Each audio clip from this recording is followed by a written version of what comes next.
The Lord be with you. A reading from the Holy Gospel according to Luke. Glory to you.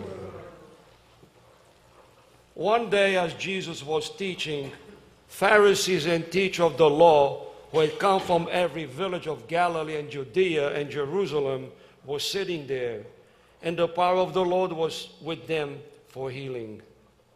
And some men brought on a stretcher a man who was paralyzed. They were trying to bring him in and set him in his presence.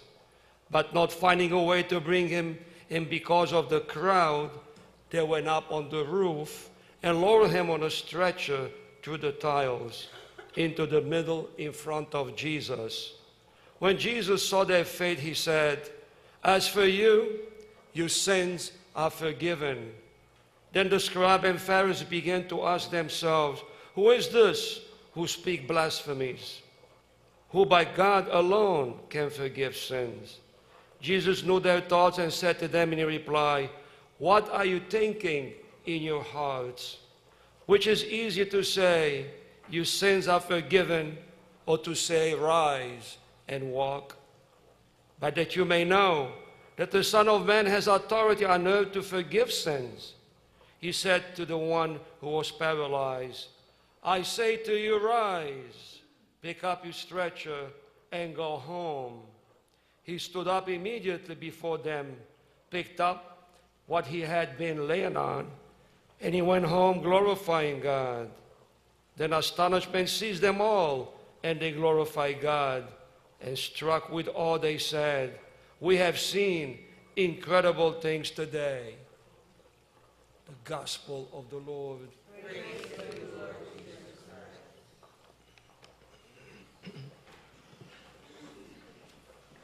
Today is the feast of Saint Ambrose. Ambrose was a brilliant young man. At the age of 20, he had become a lawyer. And eventually he became governor of the city of Milan. And then the bishop died there, and they were looking for a bishop. But there was tremendous conflict between the Arianists and the Christians. But during the confrontation, a young kid screamed out, "Ambrose Bishop, Ambrose Bishop."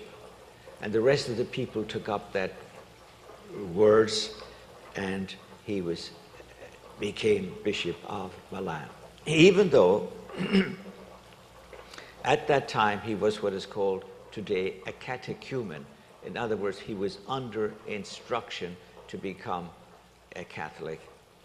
So he was baptized, confirmed, ordained, and Bishop of Milan.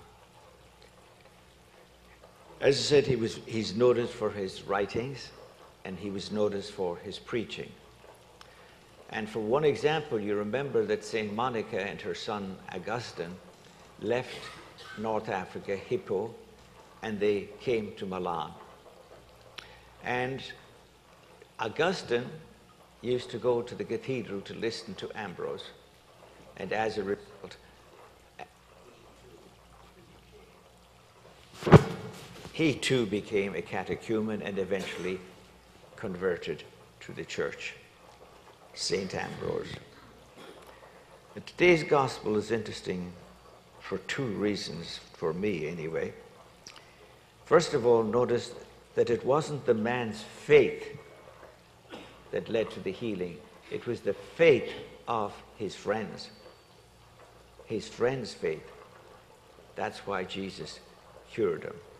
But first of all, he cured him spiritually.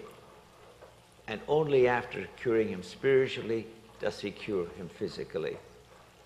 Because you see, in our lives, the spiritual works on the physical, and the physical works on the spiritual. Somebody came in here this morning and they looked very joyful and happy. I would surmise that they probably had won the lottery. On the other hand, if that same person had experienced death in the family, you would determine that by the person's faith. Because, you see, The physical works on the spiritual, and the spiritual works on the physical. That is why, by the way, that the medical profession are realizing more and more the importance of the spiritual in healing. And that is why every hospital now has what is called a pastoral center, where priests and rabbis and so on have access to their patients to treat them spiritually, because in treating them spiritually, it hastens the physical healing also.